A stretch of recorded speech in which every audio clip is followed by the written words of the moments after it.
Hey,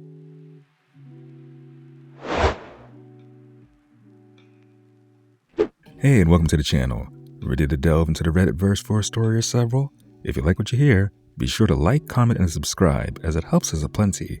Now let's dig in. Story is from the Am I the Asshole subreddit by user Throwaway101.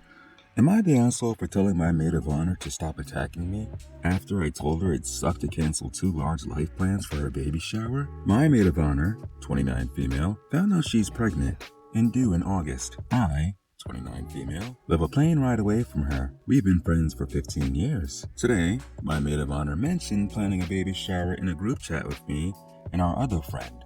We can call him Ben, 29 male. She asked Ben, who was local to her, "How can I make sure you attend the baby shower?" He has a demanding job. I have a salary job, and it's easy to get time off. Maiden of Honor shared she wanted to have her baby shower on a specific long weekend between my wedding in April and her due date. I said, "I'm so sorry.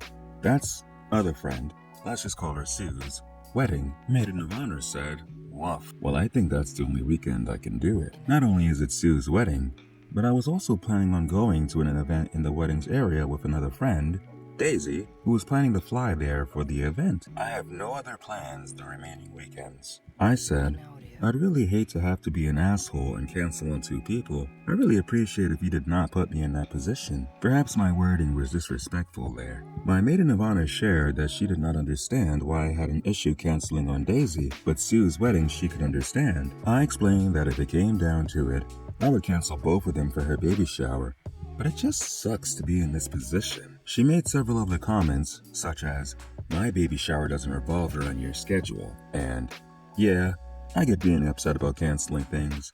I have to cancel and change things for the next 18 years. I chose to ignore these comments as she shared she is hormonal and wants people to go easy on her. I asked her to speak to her husband's family about their schedule and to let me know to try to de-escalate. She said she didn't understand why I was getting upset at her, and I didn't understand where she was coming from. Where she is coming from is that she is guessing this weekend is the only weekend her husband's family is available, and the weather around that time would likely be ideal. That's when I snapped a bit and pointed out that I was ignoring her rude comments and just wanted to work with her because I love her, but she doesn't seem to see that effort, and asked her to stop attacking me. From there, we did manage to de-escalate, but I still feel hurt that she was not willing to reconsider her plans for me, but had no problem asking Ben how to make sure he could come. I also feel upset that she doesn't find it significant that I am being expected to cancel plans with multiple people that involve travel. Her opinion is I should have little problem canceling these other things for her baby shower. I love her,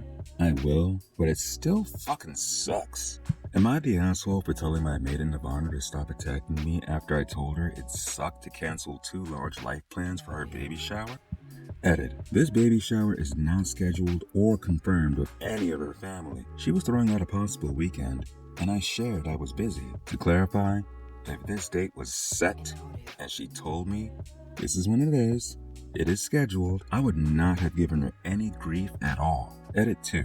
Some commenters have expressed opinion changes with this detail.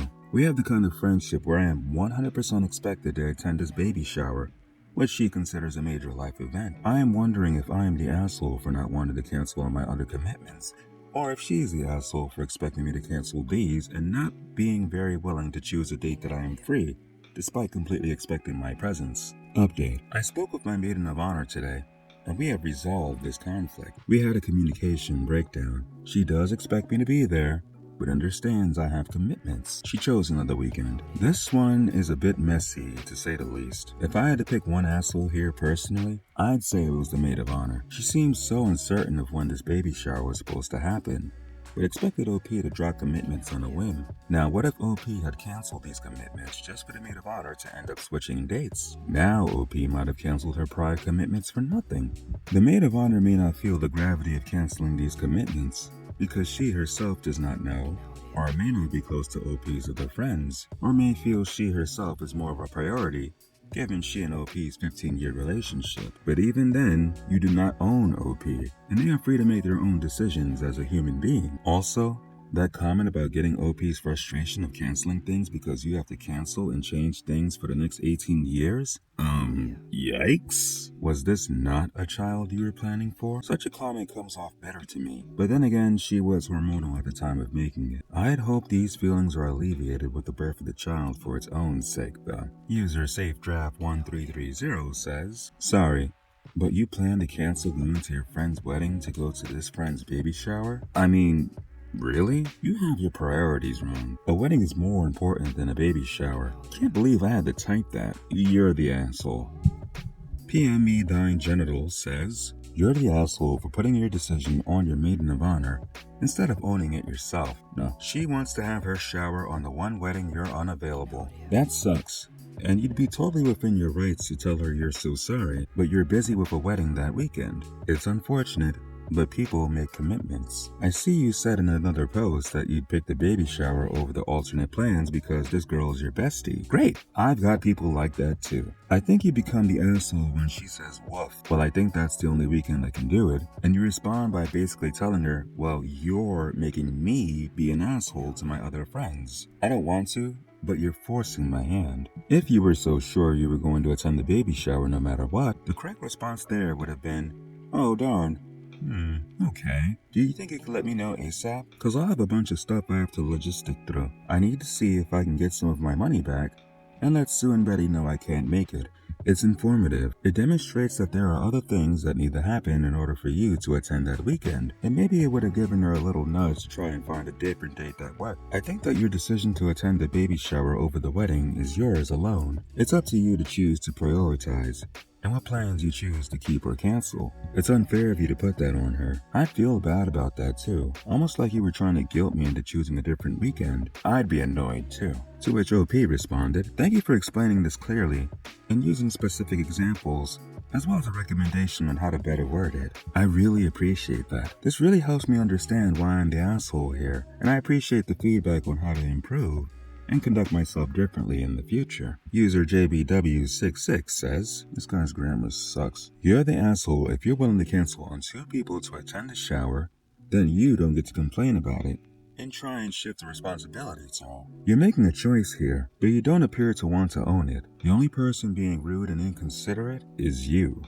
This story comes from the Am I the Asshole subreddit by user IntelligentSquash312. Am I the asshole for telling significant other I don't want him to have more custody of his son? I started dating my significant other 2 years ago. I became pregnant with our daughter after 13 months. After finding out we were pregnant, we bought a new house with more space. Ironically, I got laid off around the time we moved. Luckily, I found a new job. 2 months after I gave birth, my significant other purchased a home next door for his mom. He sees it as an investment opportunity, and mother-in-law will be there to babysit when I am at work, which I am thankful for. However, I had concerns about our privacy and about the huge life adjustment that his mother is living directly next door. I have recently returned to work, which has been hard as a full-time mom who is BFing. I am the primary caregiver. Significant other works in the medical field and isn't home that much. Significant other has addiction issues, alcohol. It has caused huge strain on our relationship and on me. He isn't very reliable due to the alcohol. Significant other has a toddler son from a one-night stand. For the duration of the kid's life, he has weekly visitations on Sunday for 6 hours. Whenever we do have him, mother-in-law is present 90% of the time, which I have justified with the fact that she doesn't get to see him otherwise. Mother-in-law is all too willing to change his diapers, prepare his food, baths, play with him, etc. Significant other doesn't do any true caretaking for the son, just plays with him. Baby mother filed a custody child support case 15 months ago, so the legalities of that have been unfolding simultaneously with the rest of the chaos. The court hearing is finally happening this month. I was shocked to find out that significant other is trying for 50-50 custody with everything going on, and with how little he's been involved thus far. It seems like significant other only wants 50-50 to one-up baby mother because of the addiction tactics she used. He has no DUIs or legal issues, so she wouldn't be able to prove that he is unfit. That's sad. It seems like he would have a fair shot at 50-50. I have expressed to him that I cannot take another huge life change in this short period of time, and that I need time to adjust to new job, being a new mom, having mother-in-law move in next door, and we need to get his alcoholism under control. He has agreed to go to therapy for the drinking, so hopefully we are taking steps towards his sobriety. However, I feel that until he does that, and until we can fix our fractured relationship, adding another kid into the mix is just going to exacerbate the issues we have. In summary, am I the asshole for not wanting custody of his son? I would be more open to it down the road, but right now I am at my wit's end. I don't want to care for someone else's kid when he hasn't been making me feel like it's worth it. If he were just being a better partner to me, I could justify it more. I really think we need to fix our relationship first. After all, that is what is supposed to remain whenever the kids are grown and out of the house. I do care about the son. I just feel like now is not the time to be asking for more custody. And it seems really inconsiderate to continue to add things to my plate when I have vocalized that I am overwhelmed. Help! Yeah, I actually feel both OP and the significant other are both assholes here. On OP's part for her willingly entering this relationship, knowing that her significant other already had a child, albeit with a one-night stand, and the complications that situation brings would be inevitable, just for OP to express she doesn't want him having more custody of the child. I might be the asshole saying this, but I think you knew what you signed up for entering this. Or perhaps this is a revelation you came to after the start of the relationship, which would then beg the question, why continue to commit to him on top of his alcoholism and lack of responsibility? I feel the significant other is an asshole for being close to a deadbeat and having his mother meet most of the child's needs. Granted, due to his career, he is not as readily available, but is that not all the more reason to leave the custody situation alone, rather than taking on more of the load knowing your busy schedule, just out of sheer spite for the baby mother? It'd be one thing if you truly love the child, and made the sacrifices necessary to spend more time with him, rather than pinning him on your partner and mother. But according to OP, your lack of caretaking tells us all we need to know. Messy all around, in my opinion. User Slacker Chick says, significant other has a toddler son from a one-night stand. I'm sure you don't miss a moment to tell everyone this toddler was born of a loveless, disposable relationship. Which is probably why you're acting like his child is also disposable. Hey, small child, you know your parents didn't want you or love each other, right? Right? As long as your ego is fed, though. It seems like significant other only wants 50-50 to one-up baby mother because of the addiction tactic she used. What a man, what a man, what a mighty good man. I need time to adjust to the new job, being a new mom. So you, an adult who made their own life choices, need time to adjust. But a small child that didn't ask to have irresponsible parents is supposed to suck it up and just, what? See their dad when you decide it's convenient? If you cannot adjust, then how do you expect the child to? ESH, both you and your significant other. All I hear is, I want. Like, okay, Baruch Salt, we know. Remarkable Pace 8542 says, I love how you say addiction tactic, like that's not a real reason not to have your child around someone. Something your self-state is a problem. Making bad decisions at every turn. Basic Rabbit 4 says, honestly, you're pretty stupid for seeing how he pawns the care of his toddler off 100% on his mother, and still deciding to have a child with him. He only has the kid for 6 hours a week, and can't manage to care for the child himself. He's also an active alcoholic, and you still thought having a baby with him was a smart move. And he's trying to get 50-50 custody out of spite. Or whatever reason, because it's not because he actually wants parenting time with his kid. I don't know who needs to hear this, but do not have children with a person who does not care for their previous children. Stop reproducing with deadbeats. This story comes from the Confessions subreddit by user LoudFoundation2815. I sharted all over my friend's bathroom and got it everywhere. So basically what happened was, I was over at my friend's house and I really had to use the bathroom. I was eating cookies with them earlier. I really had to shit. And I get that feeling when I know it's gonna be liquidy. If you know, you know. So basically I went to the bathroom and I was above the toilet seat, but not all the way down. And it literally all came out. I knew I got some on the toilet, but I was too busy to look. So when I was done with my business, I took a look and saw shit all over the toilet and the bathroom. I literally panicked so bad because I had no idea what to do. I tried cleaning it the best I could, and I spent like 20 minutes in there trying to clean it up. I thought I did the best I could. And then like 30 minutes later, my friend's parents were talking to her in their room and told her that they found some on the toilet underneath the lids. My friend didn't tell me until like 15 minutes after her parents told her. I about had a heart attack when my friend told me. Her mom was really chill about it and just asked me to clean it up. Thank God for my friends, because they helped me clean it up, and it took us a good 30 minutes to clean up. I literally feel so disgusting and so embarrassed. I feel like I should have told my friend, but like, who would tell their friend that they pooped all over their bathroom? But now, I'm just really scared that it'll spread around that I did that. Anyways, does anyone have similar stories? Because I feel so terrible. And I need to hear from other people. Does anyone have any advice for anything that concerns this? I am terrified. Sorry for any spelling or grammar errors. I'm still a bit panicked. Cheese and rice. What a shitty story. Figuratively and literally. What the fuck was in those cookies? Chocolate prunes? Let's give props to OP for coming out clean for this bowel movement. How fortunate for she to have her friend's family be of the forgiving variety. Like them, let us not judge, as we've all had a bad case of the fudge at some point, right?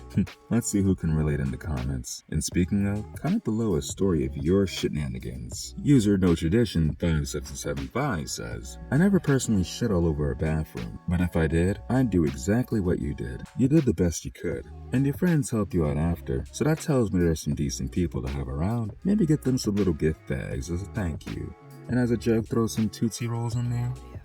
To which OP responded, this is actually making me feel better. Emphasis Great 7895 says, high school prom, the night before I headed out with my girlfriend, I took the most gigantic shit in her bathroom, and the toilet clogged. I flushed multiple times, but the shit just wouldn't go down. I panicked and did the next best thing I could think of. Picked up my own pile of shit and tossed it into her garbage can. She brought it up later that day and told me she thinks her tiny ass dog shat in that toilet trash can.